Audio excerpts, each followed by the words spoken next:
Bonjour, nous voici arrivés au 5e dimanche de Pâques. De semaine en semaine, nous continuons à fêter Pâques, à fêter la résurrection de Jésus. Depuis dimanche dernier, à chaque messe, nous entendons Jésus expliquer à ses disciples pourquoi il est venu sur terre vivre parmi nous. La semaine dernière, pour nous faire comprendre, il prenait l'image du berger, celui qui prend soin de ses brebis, et qui est même prêt à donner sa vie pour ses brebis. Ce dimanche, Jésus va prendre une autre image, celle de la vigne. Nous allons encore entendre un passage de l'évangile de Jean, dont je t'ai noté les références. Écoute le début. En ce temps-là, Jésus disait à ses disciples, « Moi je suis la vraie vigne et mon Père est le vigneron. Tout sarment qui est en moi, mais qui ne porte pas de fruit, mon Père l'enlève. Tout sarment qui porte du fruit, il le purifie en le taillant pour qu'il en porte davantage. » Alors la vigne, c'est une image très courante dans la Bible. Déjà dans l'Ancien Testament, très souvent, le peuple hébreu est comparé à la vigne du Seigneur. Et on dit de Dieu qu'il prend soin de sa vigne. Et pour Jésus aussi, Dieu son Père est le vigneron qui travaille sans cesse. En fait, en prenant cette image, ça parle à tout le monde.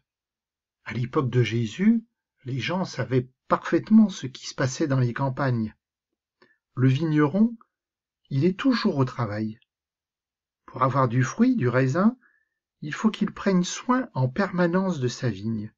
Il faut nettoyer le terrain, il faut tailler, effeuiller, apporter de l'engrais. Et si le vigneron travaille bien, il aura de belles vendanges. En tout cas, si la grêle, les maladies, le gel ne s'en mêlent pas. Tu as certainement entendu parler du gel de la semaine dernière qui a abîmé les vignes en France. Les sarments, tu ne connais peut-être pas ce mot, ce sont en fait les branches qui partent du pied de vigne, qu'on appelle le cep.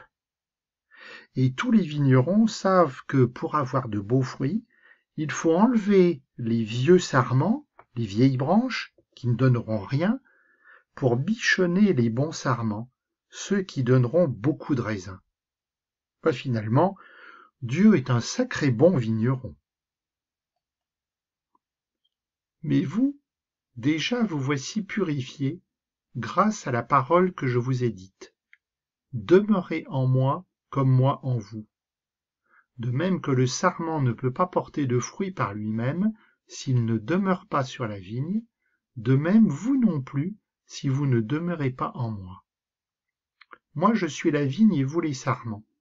Celui qui demeure en moi et en qui je demeure, celui-là porte beaucoup de fruits. Car en dehors de moi vous ne pouvez rien faire.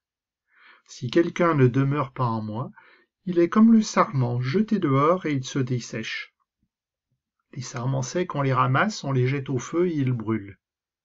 Si vous demeurez en moi et que mes paroles demeurent en vous, demandez tout ce que vous voulez et cela se réalisera pour vous.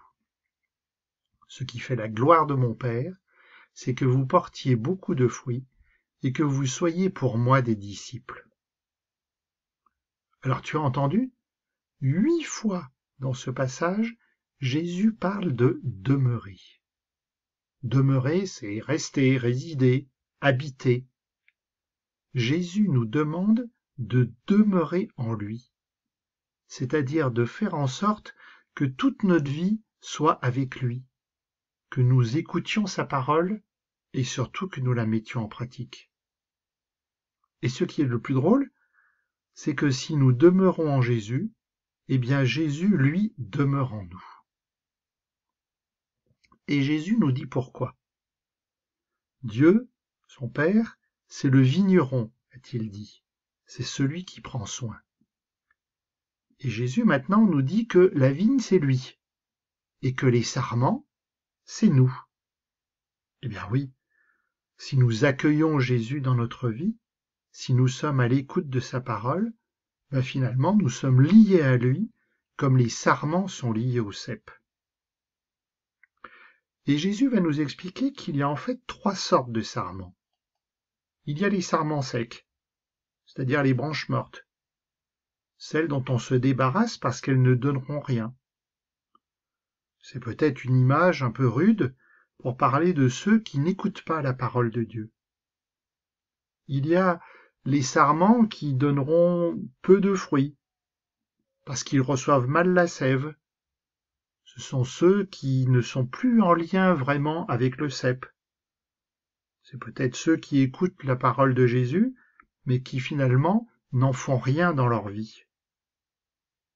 Et puis enfin, il y a les sarments qui donnent beaucoup de fruits. Ceux, dont nous dit Jésus, qui demeurent en Jésus et en qui Jésus demeure. On peut dire peut-être que ce sont ceux qui mettent en pratique la parole de Dieu, ceux qui sont dans la relation d'amour, ceux qui suivent le commandement d'amour de Jésus. Mais finalement, est-ce que chacun d'entre nous, nous ne sommes pas un peu sarment sec, un peu le sarment déconnecté et un peu le sarment très productif, en fonction des moments de notre vie, en fonction des circonstances? Alors finalement, Jésus nous fait presque comme une prière, que chacun d'entre nous, nous donnions beaucoup de fruits, et pour donner beaucoup de fruits, il faut être ses disciples, il faut écouter sa parole, il faut mettre en pratique dans sa vie son commandement d'amour. Seigneur Jésus, tu me dis, je suis la vraie vigne et vous êtes les sarments. Tu veux que je donne du fruit dans ma vie. Tu te désoles quand je t'oublie, car tu vois le mal que cela produit. Seigneur Jésus, garde-moi en toi, que rien ne nous sépare. Apprends-moi à t'aimer et à aimer les autres comme tu les aimes. Amen.